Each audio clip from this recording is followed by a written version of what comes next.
May I speak with Soul's higher self? Yes. I have permission to speak with Soul's higher self.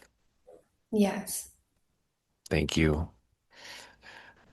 So grateful to have the opportunity to speak with you again. And I know that you have many, many answers.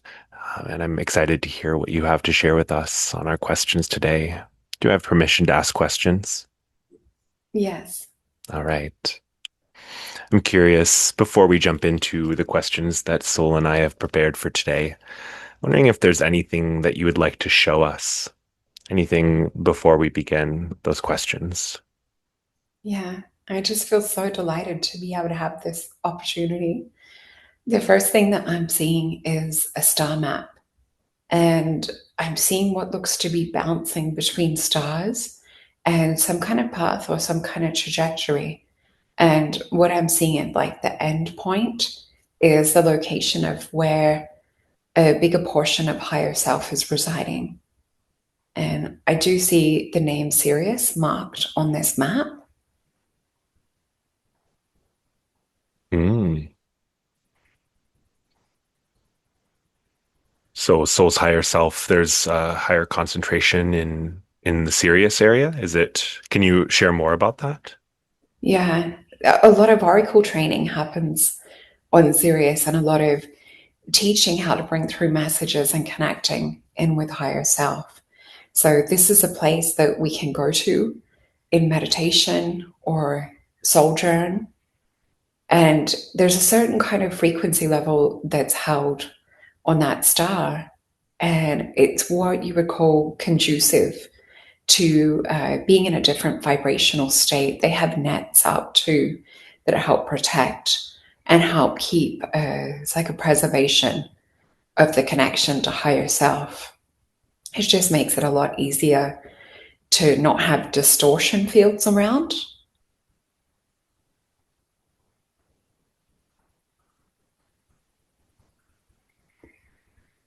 Fascinating. Do many star seeds or many souls incarnated on Earth have a similar higher self concentration there? Are there others? Yeah. In my readings, I see predominantly there and Aldebaran as well, being places where a lot of star seeds will have lifetimes and gather information and knowledge or have what I call an oracle lifetime. And some of us still remain in contact with those parallel lifetimes and we're able to multi stream at the same time. So you can window back and tap into the abilities that you have in these various different places and lifetimes. Mm, fascinating. Definitely want to know more about that. I have some questions around that sort of gift sharing or tapping into these gifts from our other lives. Is that a Mm. good place to jump in? Yeah, we can do that. Wonderful. So, would you mind sharing a little bit more about how that works, that process of tapping into our gifts, or how the higher self connection helps us to build those or to remember them? Yeah, so we tap in, it's almost like a form of twin telepathy. So you're able to synchronize your soul codes and frequencies from those other versions of self. And we'd spoken previously on the oversoul and how facets of the oversoul are various different versions of us incarnated in the multiverse. So through tuning into these other various different versions of self, you're able to reflect on certain soul frequencies and tones. And sometimes even just like the conscious desire or reach out to want to connect, or there may be a feeling or inclination. So, for example, if there's a resonant feeling when people mention Atlantis, or you get like the chills or goosebumps when you see or hear things, whether it's people talking about things or movies, sometimes that's like a soul signature sign that perhaps you've resided there or had a lifetime of impact there. So this is this is sort of like a way of your higher soul getting the tingles or goosebumps, letting you know. So you can consciously travel back there through tuning into the frequencies. And sometimes you can even visualize or tap into costumes or artifacts that you've had in those various different lifetimes. And it's almost like popping that on, you get a psychometry, intuitional feeling or reading into the vibration and energy signature of that particular lifetime and what it's like to run those programs. So just like how we have different soul codes and different preordained uh, programs and frequencies, personalities, and objectives that we have down here for what it is that we're here to do, we also have this in other off worldly places. And this is something that I've often pondered as well. Are there other star systems when we live in different multiverses and different places that impact upon our personalities? I'm just seeing the answer yes. So we've got like a whole different set of uh, playbooks and rules in some of these other places. So there's different influences and aspects that will, I guess, populate different personalities and different habits and different beliefs and different obstacles and things that we have to overcome. So we're only really familiar with the earth ones down here in this realm. It's almost like there's a higher resonant frequency with some of the other places and some of the other star codes that people are impacted by. So, not necessarily as heavy as what we have down here in this earth realm. This is kind of like swimming through a swamp or swimming through mud in terms of like the karmic impact and the awareness, but things are lightening up. There has been a shift with the planets, and there's definitely an increase in frequency. What is hardest for the human mind to comprehend at the moment is letting go of the struggle. So we'd spoken about things in other new moon events that Sol has run, where she talks about letting go of different things that you don't desire anymore. This is more, we want to put the attention and focus on what it is that you do want as the outcome. And this is now what is part of the rays that are coming to Earth. And we really are realizing that our our mind and our heart is running the projector. So we choose internally within our consciousness what movie we want to have projected into this realm. And while some of these projectors are still caught up in old dramas and old stories and things, there are higher versions of us speaking into our consciousness about letting go from these things. So if you think about other versions of self being like guides, a lot of the higher frequency beings on the planet Earth right now, a lot of the star seeds and a lot of the people that are kind of awakened to higher consciousness, they do have higher self stepping in as guides. So when we awaken in this earth realm, it's usually because another version of us has awakened in another realm. So there's a like a co-resonant bounce on type effect. And that's why we're showing you the star map today too, because there's a different kind of vibrational frequency that's starting to resonate, just like ringing a bell or ringing a tuning fork and it's hitting another tuning fork and that's switching on another tuning fork. And then what we see is the vibrational dance of the different soul collectives. So there's been a spark that happened outside of our galaxy, and we are also in Earth causing a spark to ripple out into other planets and places. So it's a very, very exciting time to be alive. Wow, absolutely. It really is such an exciting time. And I have a few things that I'm curious about from what you said. So it sounds like that we are able to tap into other versions of higher self the more that we tap into higher self. Is it kind of like a um how does that relationship work, I guess? Like who we tap into, what other versions of us that we tap into. Can you share a little bit more about that? Yeah, so we usually will tap into the ones that are closest to the resonant frequency that we hold on Earth. So if we think about it like going up on an octave type scale, the one that's sort of like closest in terms of not just consciousness and programming, in terms of what I mean by programming is, some of the same, whether it's astrological lineups or same kind of personality traits or soul missions, they're the ones that we're more likely to connect with first. But you can jump ahead. You can move up into more closely connected with source and then kind of pick and like cherry pick and choose what it is that you wish to tap into. So say for example, if a version of self is more fluent with light language, you can tap into that version and let that other version of you come in like a teacher and show you how to, I guess, explore and play with whole. Oh, I'm just hearing high pitch transmission come in.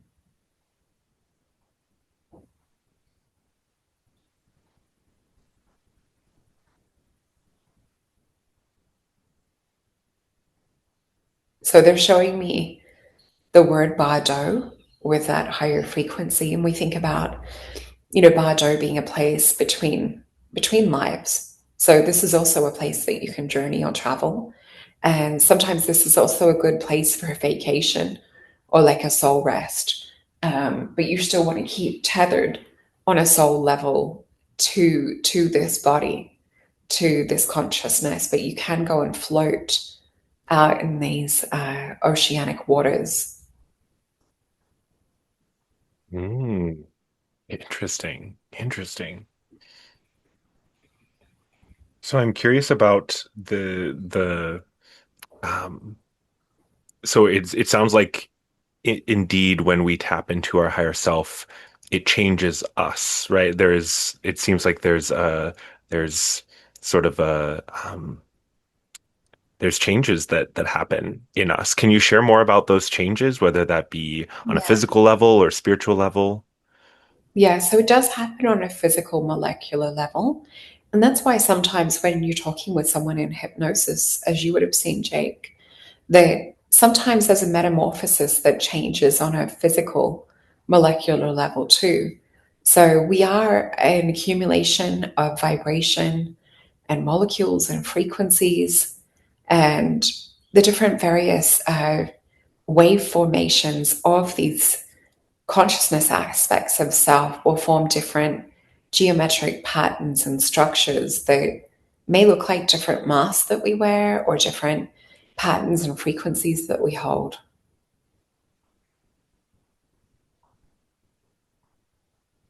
Are some of these physical changes, is it when we tap into like other versions of self, do we have those physical traits come through? Is that a possibility? Yeah. So just like writing a script.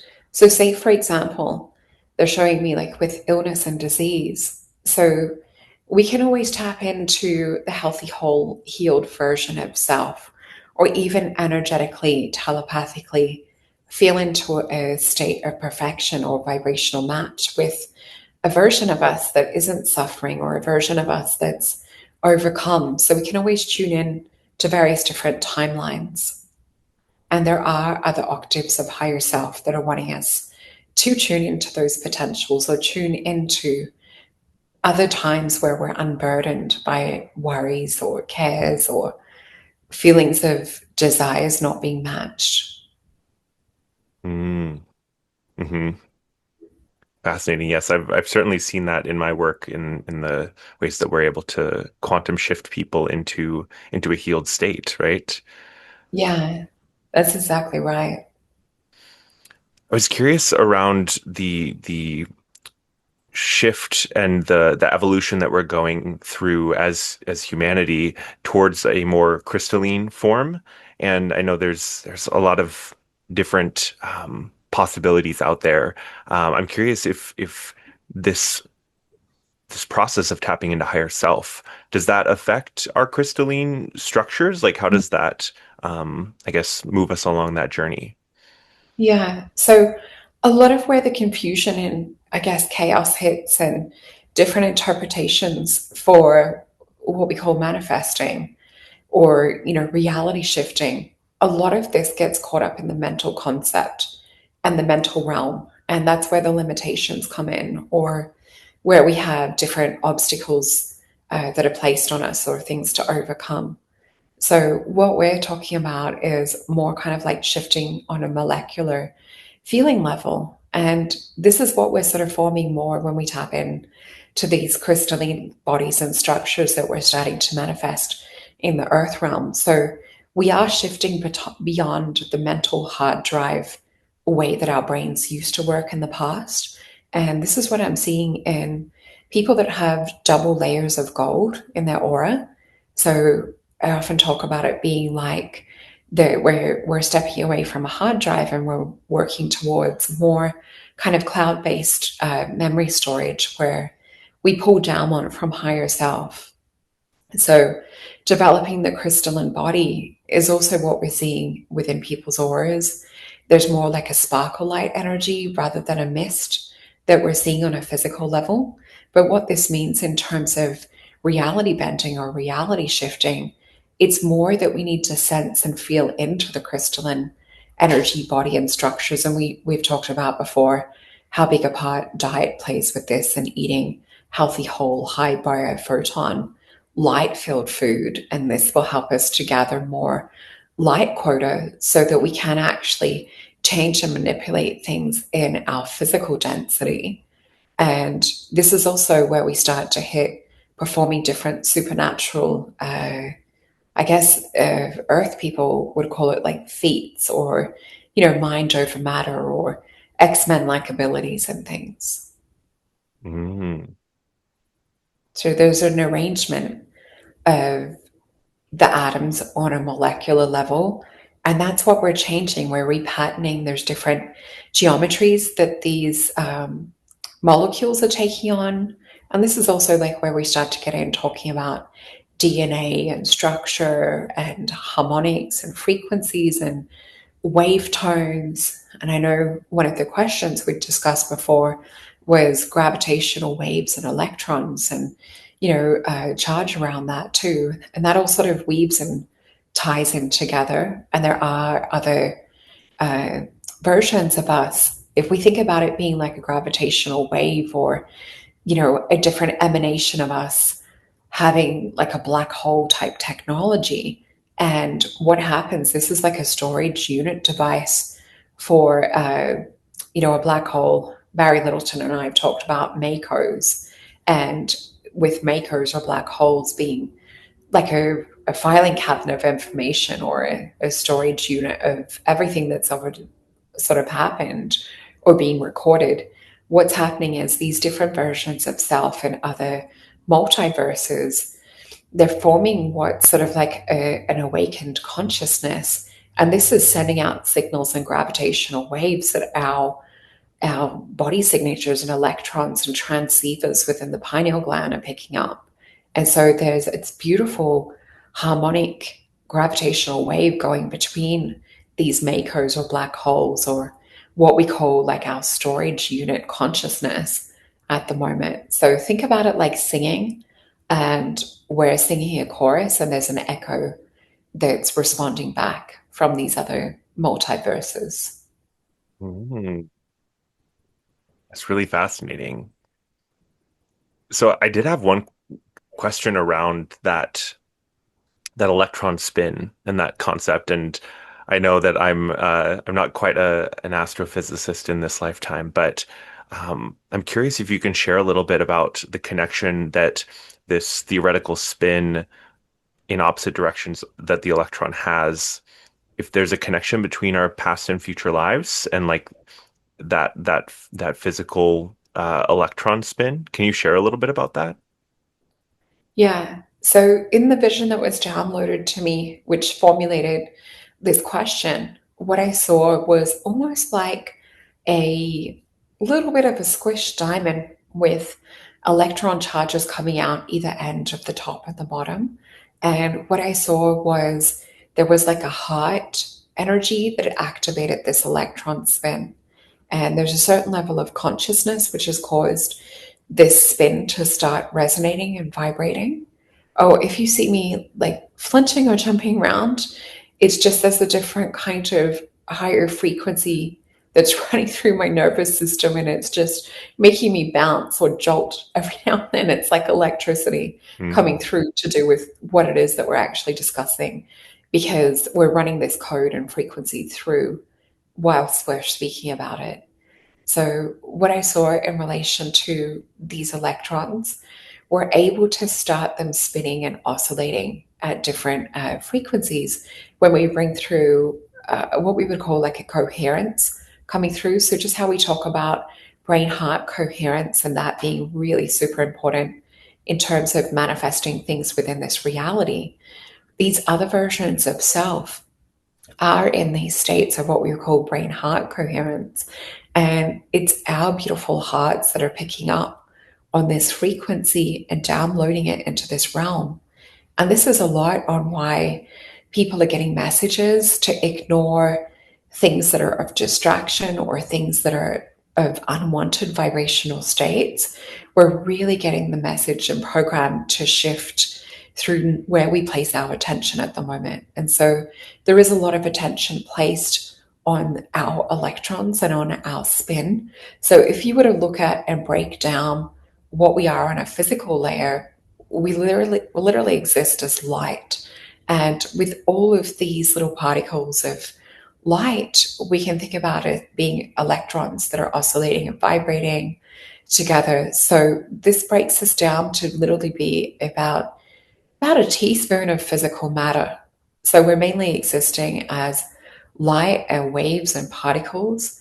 So, in order to shift and change into a new state of reality, we have to collapse some of these waveforms or these consciousness programmings, or we might even call them wounds in certain places, or old programs that we're running. So, we need to collapse and step off those timelines and start to create new vibrational electron spins and charges. And a lot of the programming that's coming in that's helping us shift is coming from these higher gravitational waves from different versions of self that have already achieved this. It's a really monumentous time within our physical reality. And yes, it's been heralded to do with the age of Aquarius that we've shifted into and other marker points within our timeline astrologically.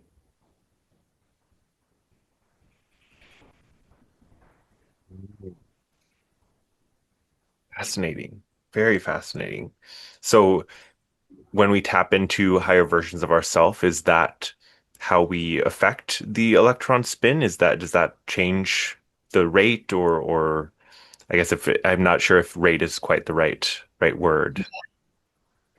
So if we think about it in terms of like scalar waves, or even for example like a Rife frequency machine, and each different disease or illness will have a vibrational energy or even a counterpart frequency. So say for example, if someone's manifest cancer in the physical form and you want to correct that, all it takes is finding the frequency homeopathically that that's running at, and then you run that frequency and it fills that gap, so that physical vibration that you're holding, it's like a hole being filled, so that we're no longer running that frequency.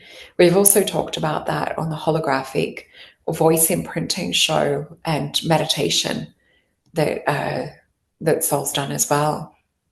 So we can think about with different states of consciousness that we're starting to oscillate from higher frequencies, that these programs or codings are coming in from other versions of self that have already achieved it. Where we're going wrong, or where we're making this process take so much longer than it has to, is we're really trying to draw mental constructs around this. We're really, I guess, if we're looking at it from a planetary wise, we're getting too Mercury and too Saturn about all of this, when we really should be stepping into more Uranus energy and Pluto energy, like really transformative, shifting frequencies. So this can be felt just by holding the intention within the crystalline body, and also within our electrons. And what it's doing, it's causing these little electrons to start spinning and start to stretch and oscillate. So instead of them just being like this little ping type charge or this diamond that has a little buzz, and when I say diamond, that's to do with like the gravitational field that is created around the electron when we start it to resonate and spin.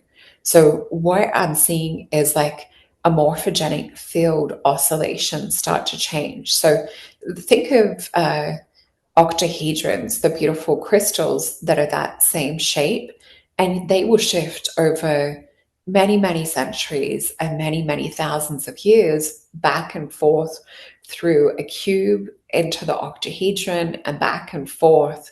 And this is kind of a close physical representation to do with the frequencies that are being broadcast to them and to the different states of consciousness that are holding.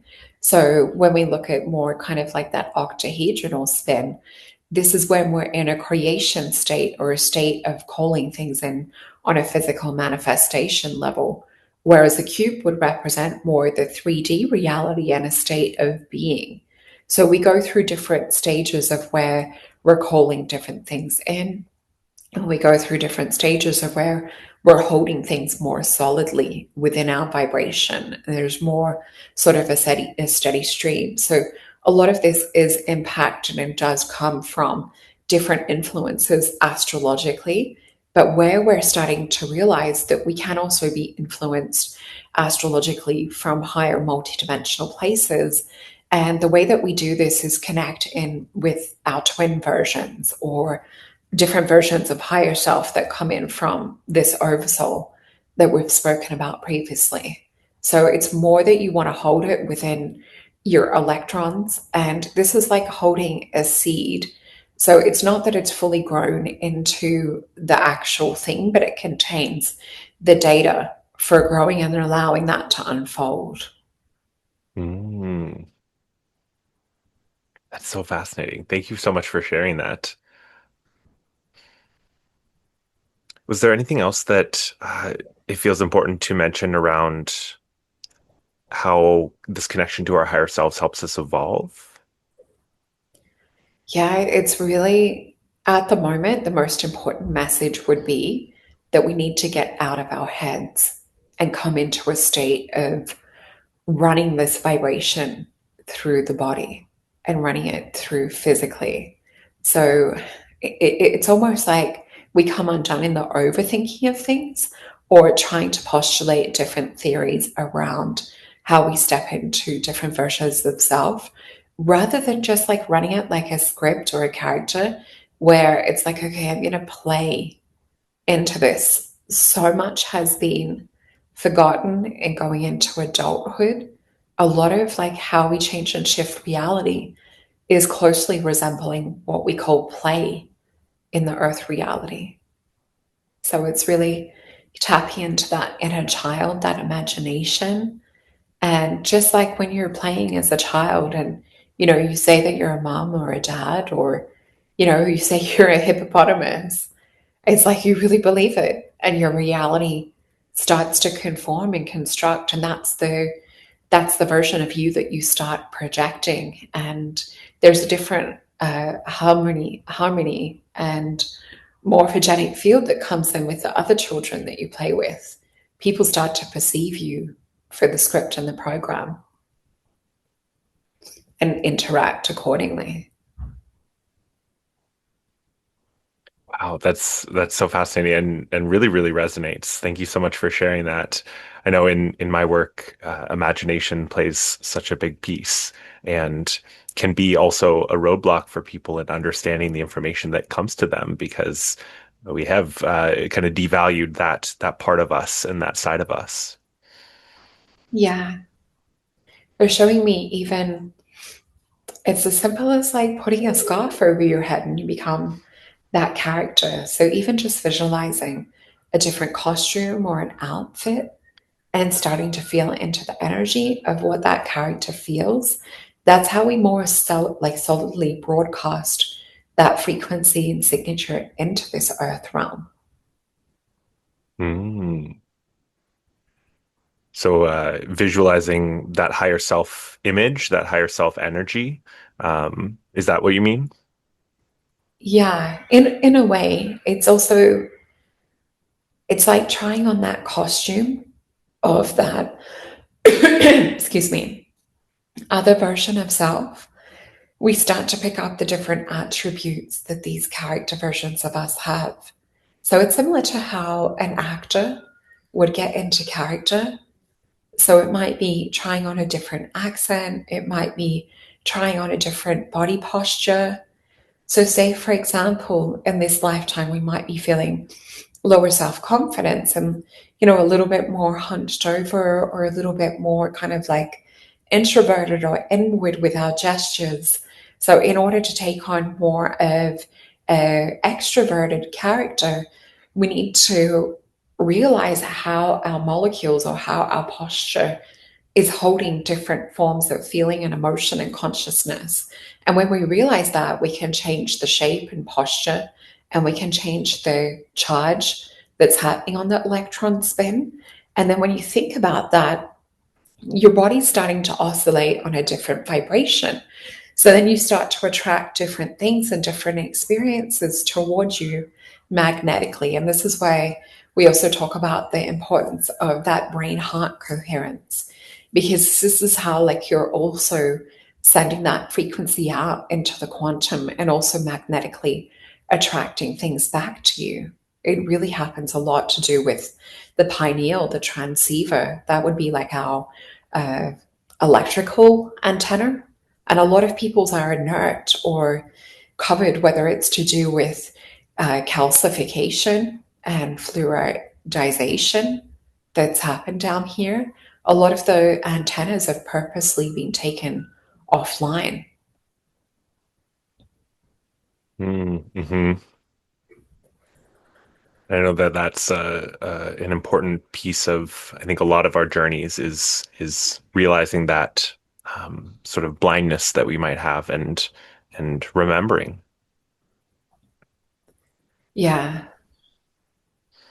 Thank you so much for sharing that information and that sort of analogy. It really helps to understand also the connections between our different bodies and then also the different dimensional versions of self. It's really fascinating and wild to think about all the different interactions between these different energies, these different levels, these different aspects and fractals. Yeah. And also some of like the tesseract science as well. It closely resembles being able to travel interdimensionally to some of these places. So it's a lot to do with the oscillation. But if we think about too, we exist in many different fractal states. So we can kind of fall in, and just like I guess in the Doctor Strange movie, where you see the different realities and he starts to fall within reality into another reality, into different life forms and things. That would be like a good visual representation of this. But again, it's really important to not overcomplicate things.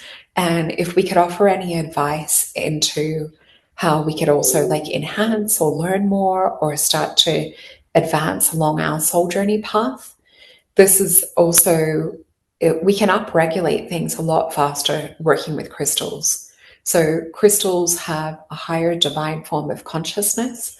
A lot of them are here holding God in the earth realm and holding certain frequencies in order to help us oscillate into higher timelines. But they also are record keepers and hold a lot of information. And some of them are here as teachers. We are like students to them.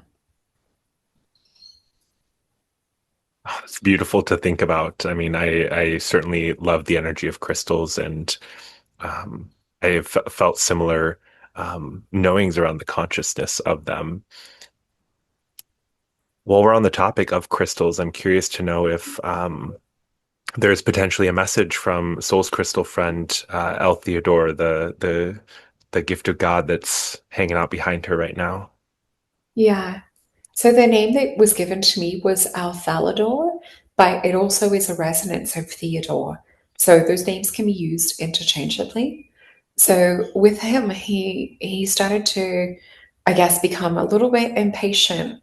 So that was gifted to Sol.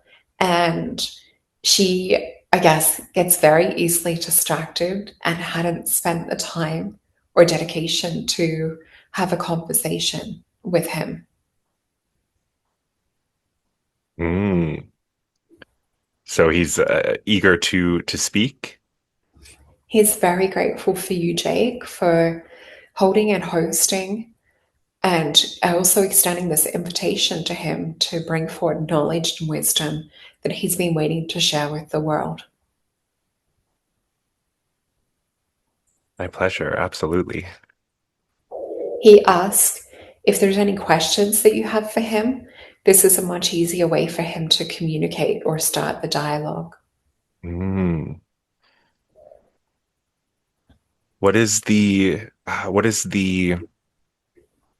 guess most important thing uh, that the collective needs to know around our relationship with you and others of your kind of with crystals?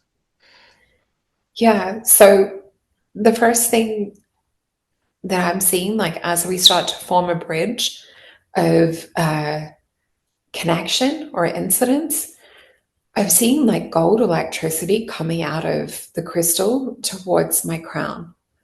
So there's like a electrical field that's being established.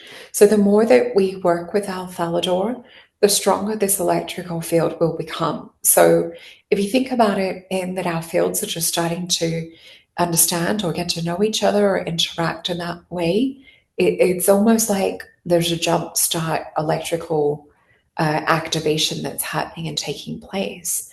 So the more that we sort of tune in and feel into it, the easier and stronger the messages will flow. So it just, I guess, yeah, just give me a little time to just get to feel into this field and relay these messages. So what Alphalador is showing me is there's a lot of message in particular for our soul group that he's attuned to.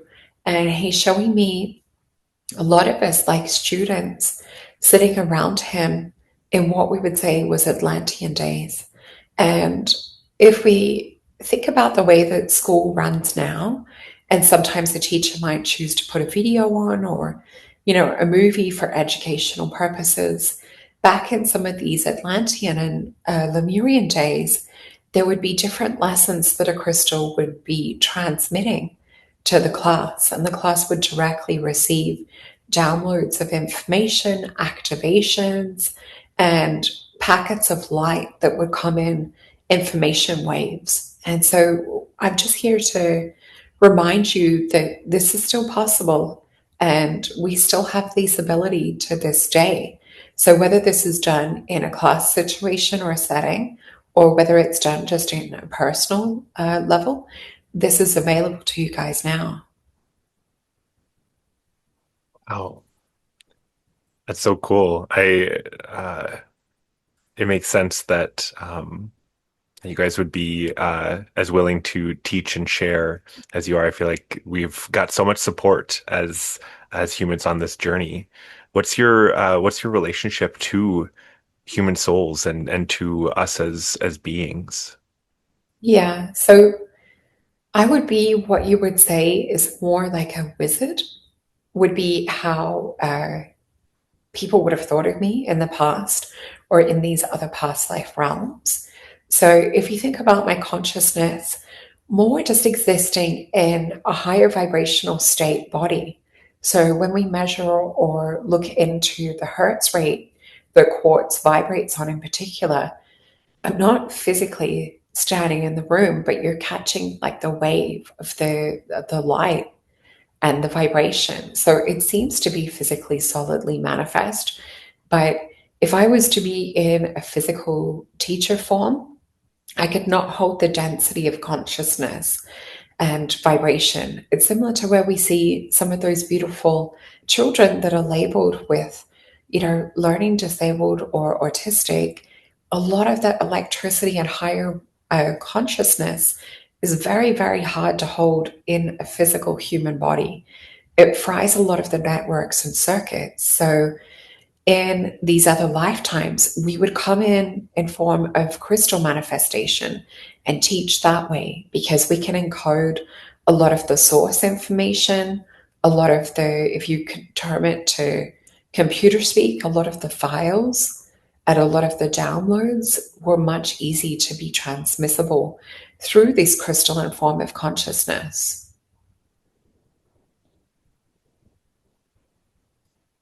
So have you had human lifetimes? Have you incarnated as other beings besides like this crystalline structure? Oh, yes. But it's just so much easier to be able to exist in this state.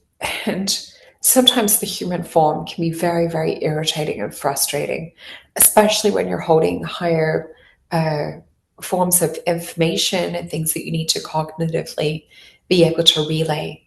And this is similar to the shamanic crystal skulls. So the Mitchell Hedges skulls and other different crystalline skulls that are planted, a lot of these are recognized because they look human-like, and shamans did download their consciousness like a computer, transferring files into these crystals, and you're able to tap into these crystals and download these files, just like many students are able to download files that are held within the Theledore crystal.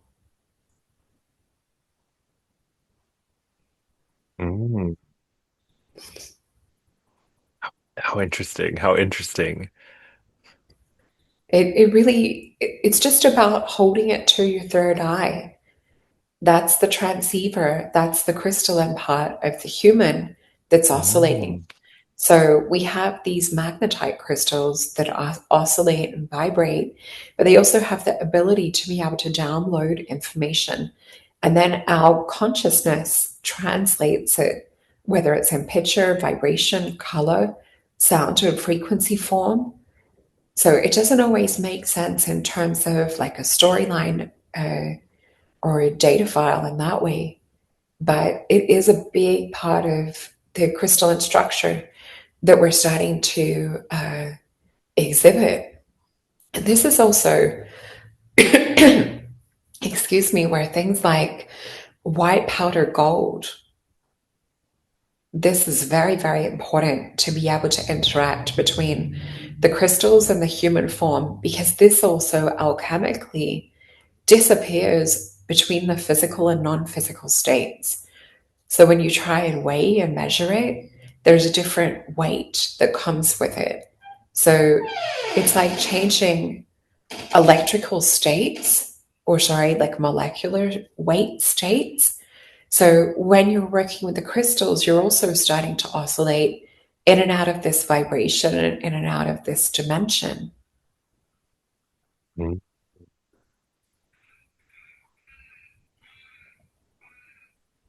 Oh, interesting. So will our it sounds like we have the potential to shift our relationships to be even deeper with our crystal friends and to um, build these relationships more. Um, I'm curious if there's anything more that's important for us to know about building this connection, building this relationship. Yeah, so thinking about it as a dance and also vibrationally starting to get to know our crystalline brothers and sisters. So a lot of them chose to stay behind and download their knowledge in other lifetimes. So a lot of high priests and priestesses, especially from this Atlantean period of time.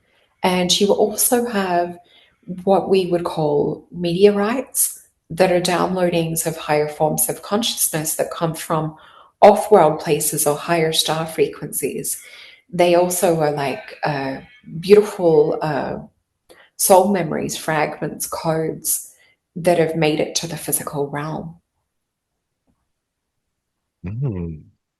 So the a lot of the way that we can interact with these beautiful crystalline beings is it's like coherently dancing our minds and hearts with the soul frequency, mind, and heart of the crystals. And you always want to put up your protection, as we talk about with everything. because there are some darker forms or dark magic that is encoded in some crystals. And so we really want to use our our ability to mitigate those dramas and those dark energies. Thank you for sharing that and for clarifying that as well.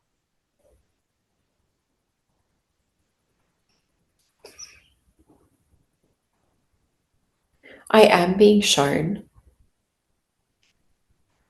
It's interesting. There's a flicker of my eyelid that's pulsing on the left hand side. And with that, it's to do with the electricity that's being transmitted to me from our Theledore. I'm finding it easier to relay the message rather than like have him directly speak through me. He's showing me, as we said before, that white powder gold um, and ormus being very, very important to changing the crystalline structure within our bodies.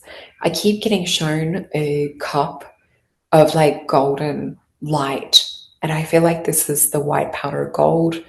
This is like what they used in ancient Egyptian times. And it's also, it helps us to like forge the ascension path a lot faster and helps us to start receiving light codes. We've seen this in some of my photos where there's a lot more plasma energy around. And even if you're to take white powder gold, stand in the sun and let that solar plasma feel your energy, your light body, your field.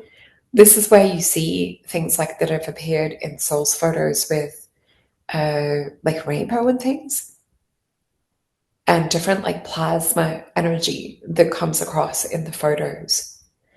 And this is also connected to some of the fairy realms find it easier and some of the elementals to show themselves when they're around a medium or someone who is like a conduit between realms or worlds.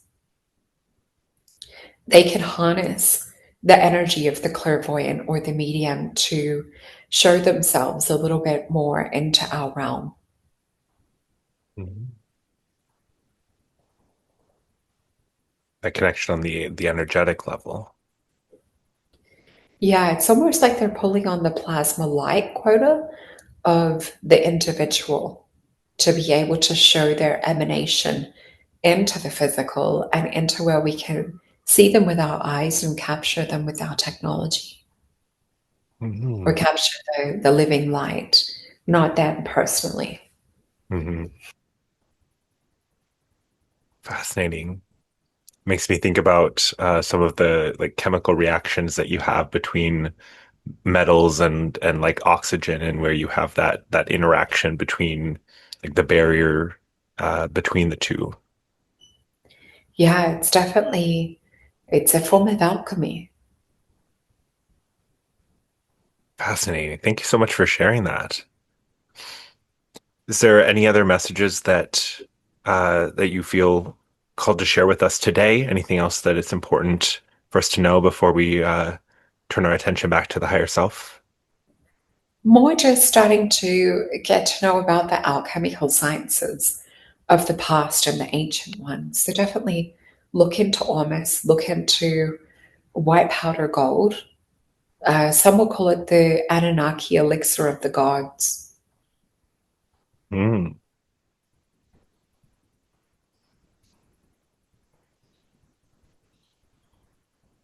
It will also, if you were to ingest it or have it, if you're not ready or you haven't done the work in terms of ego, you can get slapped upside the head with it.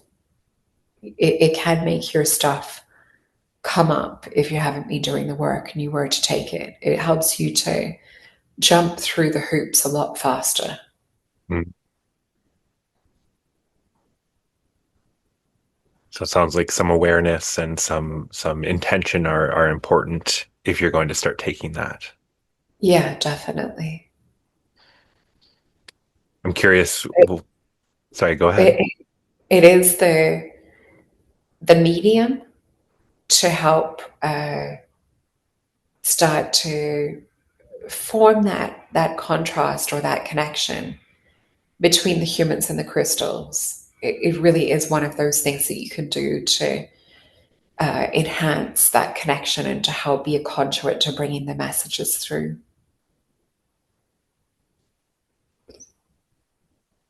It's wonderful. Would you like us to come back and ask some more questions another time? Yeah, that would be fantastic.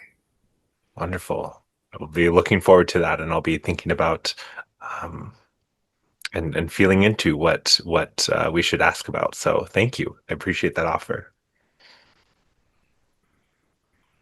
Is it all right if we tune back into Soul's higher self and continue with some of those questions? Sure. Wonderful. We're talking about interacting energetically with our higher self, with crystals.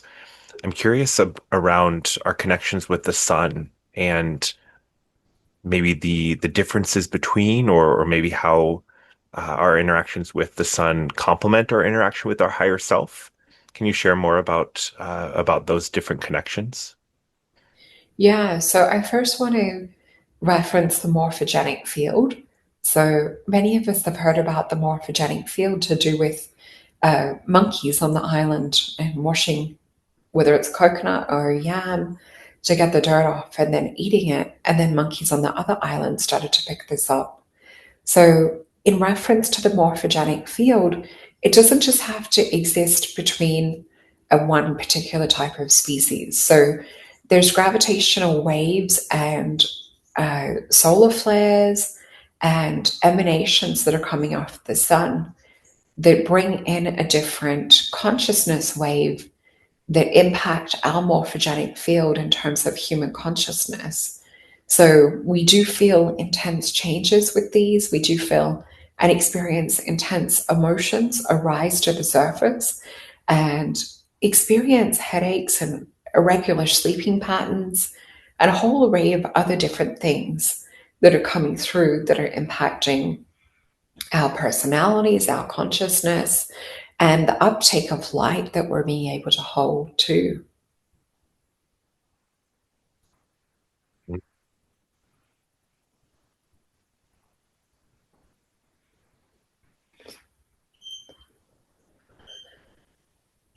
Fascinating stuff. Thank you for sharing that. Is there it feels like and it sounds like there's an interplay between our higher self and the sun, and both of uh, both of these beings, these consciousnesses, helping us to evolve and to shift more into our psychic gifts. Do you have anything to say around that topic? Yeah. So this solar logo, this beautiful sun that we have here with Earth, and I'm talking about the organic, not the synthetic.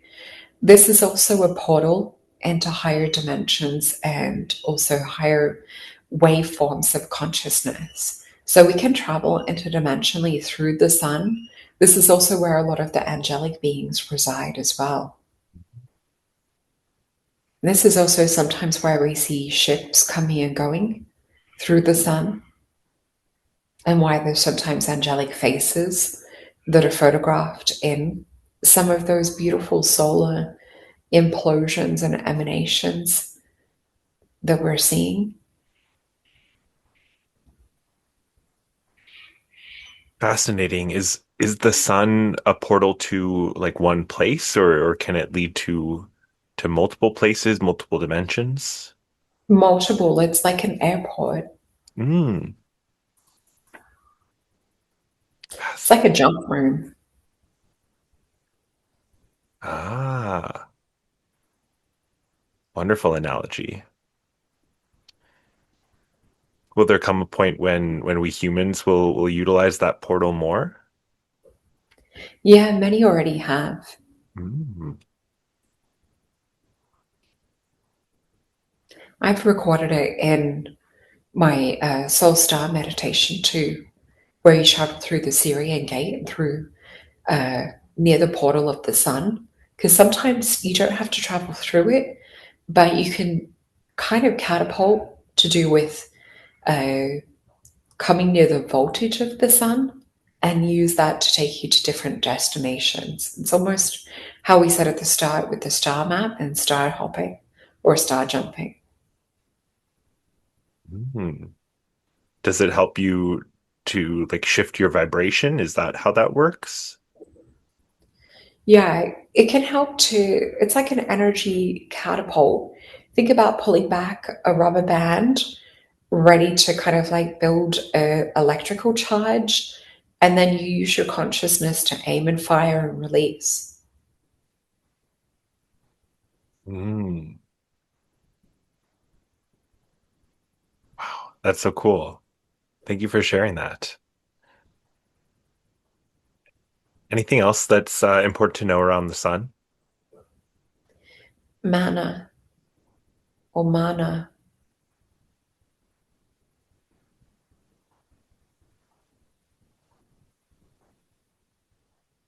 it's like a higher energy. It's like chi or life force energy. It's different to the mana or chi or plasma that exist in the earth realm. It's like a solar blessing that we can uptake the or eat in the mana or chi waves that come off the sun. Just like how flowers will or plants will convert this into chlorophyll. And then we also will eat this to take in those biophoton energies. So we can do this through eating in the mana or the sun directly, just like the plants do.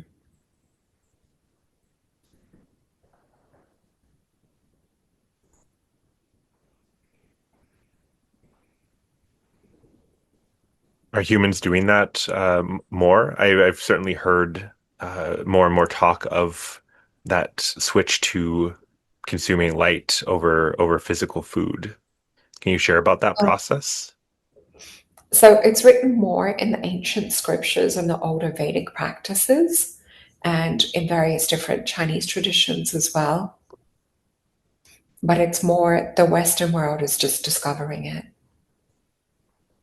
And there's various different postures energetically that leave us more receptive and open to taking this into our light body. The moon also has some lunar impacts, but it's more connected to do with the emotions.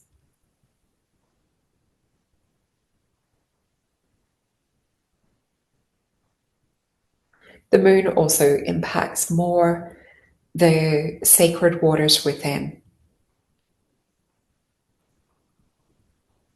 So the sun would more impact light body energy and the chi, but the moon more impacts the water, the plasma.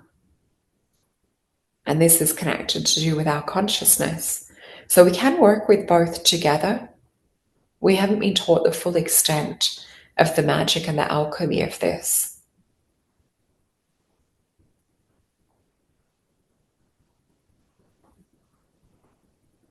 Can't remember if I had read this in Dolores Cannon's work or not, but around ancient technology that helped to capture both the sun energy and the moon energy, and to utilize that like both energies in different ways.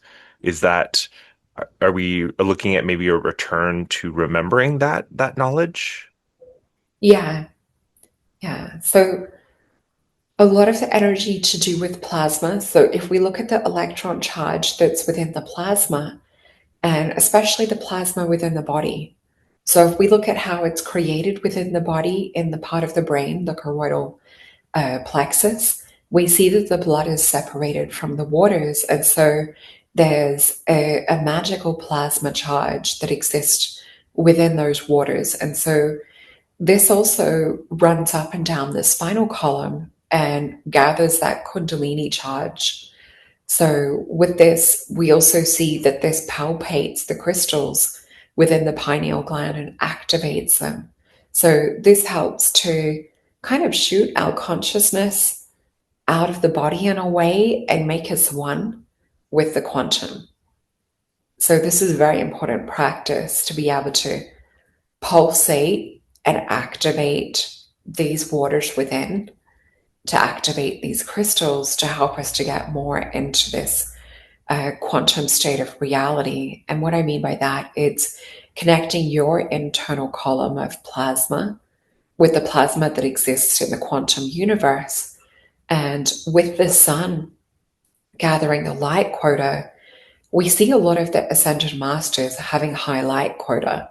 So Jesus having a perfected state of light quota, Kuan Yin having a perfected state of light quota, and a lot of these other beings that we hear stories like Dijawakal, many others of different nationalities and different, like Lady Nada, so many different beings that were physical that achieved a higher state of consciousness. A lot of them were activated from within and without. So, both via the sun and the emanations and the mana, the chi life force energy that comes off the sun, and with these plasma waters within. Mm. So I'm curious if that is that part of why there's been efforts to block out the sun or to minimize its effect on us and also to pollute our inner waters as well. Is that where some of the motivation comes from? Yeah. So, there's a huge stigma around the sun, and there's different schools and beliefs and different camps around this too.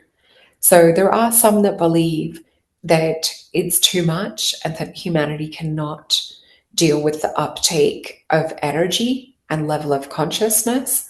And some of these beings are also wanting to control that as well. So they more are in this power ego energy dynamic of wanting to override people's free will. And so they're looking to control the mechanism of what is activating our higher forms of consciousness and waking up to the reality of being controlled. And so that would be more kind of like the dark opposition. And then you have beings and cultures that have been teaching about this beautiful power of the sun and sun gazing as well. But on a basic level, we all know how good it feels, say, if you're in a cold climate and you're sitting near a window and that sun is warming your back and activating the cells. It also helps to produce the happy hormones. It helps also for us to manufacture melatonin and light within our pineal and our body. It helps us with the circadian rhythms. It also helps us with our connection to our serotonin too and our happiness. Hmm. So this is why a lot of the darkness and destruction is to do with our food and to do with our gut, specifically because serotonin is produced in the gut. So they are trying to shut down our happy factory, our happy hormones, and keep us in a lower vibrational state. So it's really important to detox and protect the gut as well as work with the light body too. We can't stress the importance of this enough. And this is also why green juice, getting these biophoton higher physical levels into the body, being able to hold more light quota. And what we see is with the so-called green juices and things, they do help to detox heavy metals that are blocking some of these things that we're talking about within the gut. So it works both ways. It helps to detox, but it also helps to hold more biophoton energy too. And there's parasites within the bodies that do not like this, those parasites within what you call government that are also realizing this and trying to keep us in a fast food agenda, toxic lifestyle. And this is also, EMFs and things too. It's a lot to do with the vibration. So we can actually play harmonious vibrational music that helps to deactivate some of the negative hold stuff. Just like parasites getting irritated by frequencies, a lot of them will become too uncomfortable within the physical body to stick around. Mm.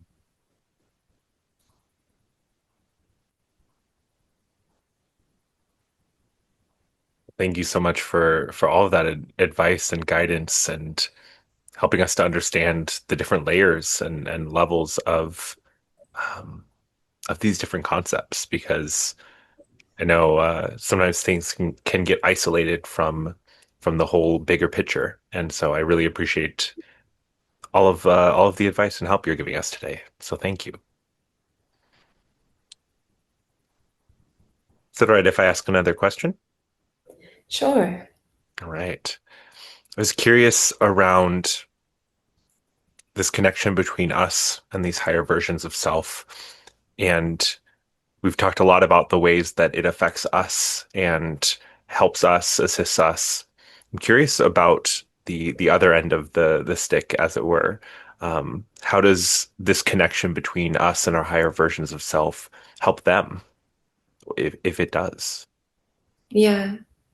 So as soon as you started to ask the question, I actually saw one of those versions of self start to mind and heart link into our dimension. So I'm actually feeling her presence more within me than what I am my physical earth version of self.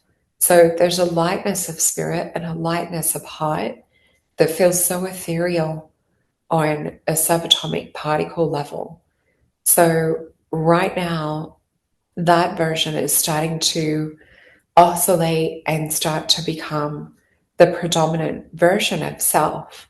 And a big part of why we're interested in linking up with the earth versions of self is the more that we can progress on a multi soul level, the faster that we speed up this multiverse universal program.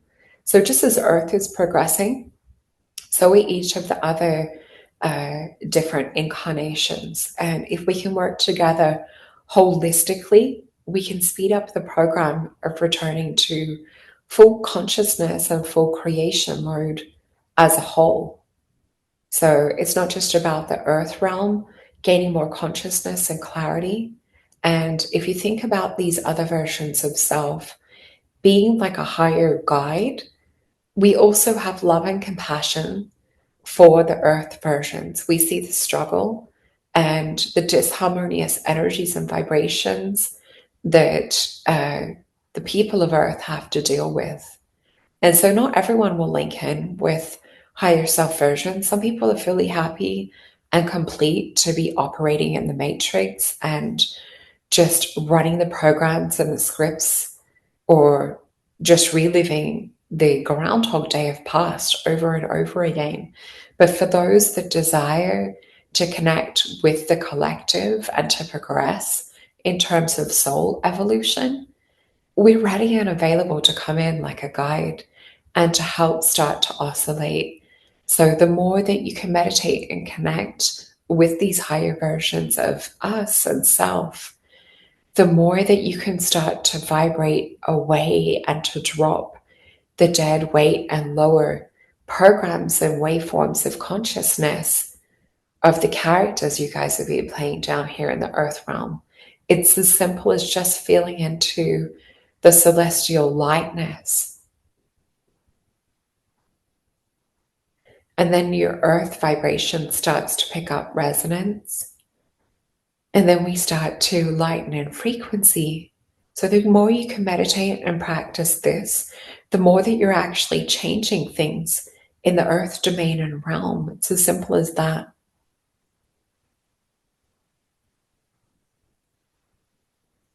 You so much for sharing that. And that leads me to my next question, which is around discernment. And I know that some people can fall into fear or into self-doubt when it comes to tapping into other dimensional beings, whether it be guides or the angels or you, the higher self.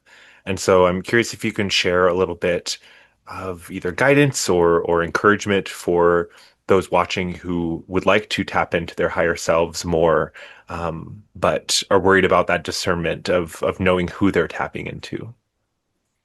Yeah. So love is the medium that holds the light. So with this, just tuning in and only like stating, I only wish to connect with that which is for my best and highest good, or to connect with other versions of self that love me unconditionally. And so there's a state of consciousness that these other versions have reached, and there's a certain amount of love and light that they hold, not just for themselves, because that's the important thing.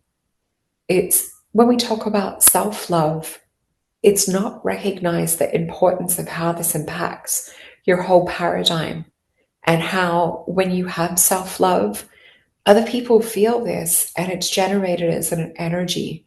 So it's really important to love self first before loving others. Otherwise, we'll be loving from a state of ego.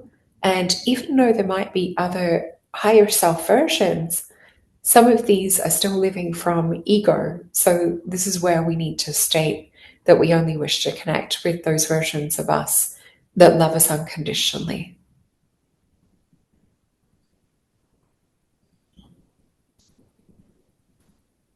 Right. Thank you so much for sharing that. And I know folks are going to appreciate it.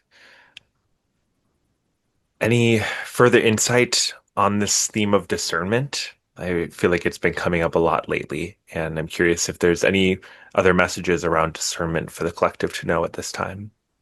Yeah, so it's one of the most important things for not getting pulled into the dark astral pit swampy energy, would probably be the best way to describe it.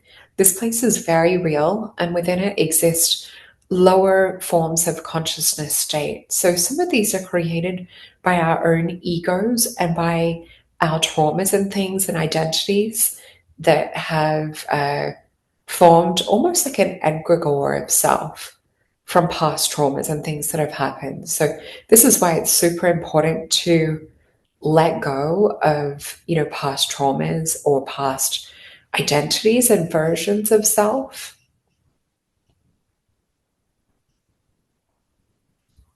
It's very important we no longer identify with those things and that we start to identify with these higher forms of self that we're talking about, because this can then stream in and broadcast new layers of reality.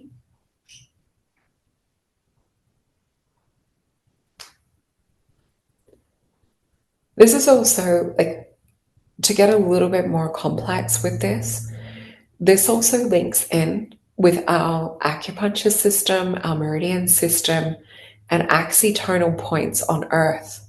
So, this is also why in certain areas you might have karmic things show up or play up, and why in other areas you might have ease and flow.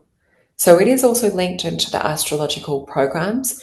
You will see them as your astrocartography lines, but just know that it's also linked into the axitonal lines, and the electron spin hits differently with the vibrational frequencies of certain things. And this is also with, with the grid systems and with vortex points. While sometimes we have a direct kind of feeling or down knowing or an upgrade, or even like why we see UFOs and other versions of self in some of these places.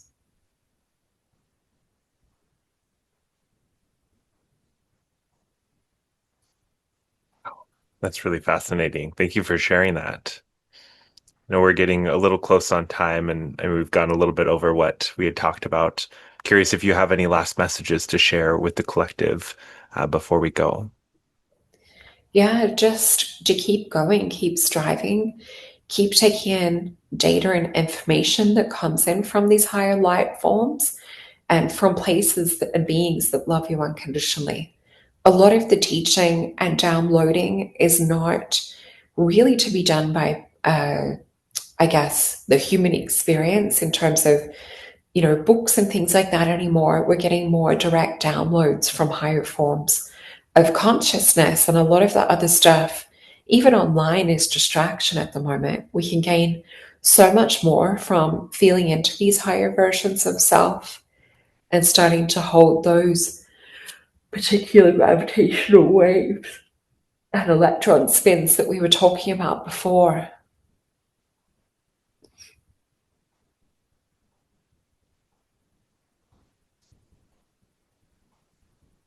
All right. Thank you so much for sharing that. Anything else that is important for us to know before we go? No, this is a pretty good transmission for now. Wonderful. Thank you so much, then. And I know the collective as well as soul will really appreciate all of this insight that you've shared with us. I'm feeling more tears as soon as you mentioned collective and soul family. Hmm. There's just so much love that I have for you and for them. It just makes me feel emotional knowing we've all come down to do this together and to remember. Hmm. Feel the same. Thank you, Jake. Absolutely.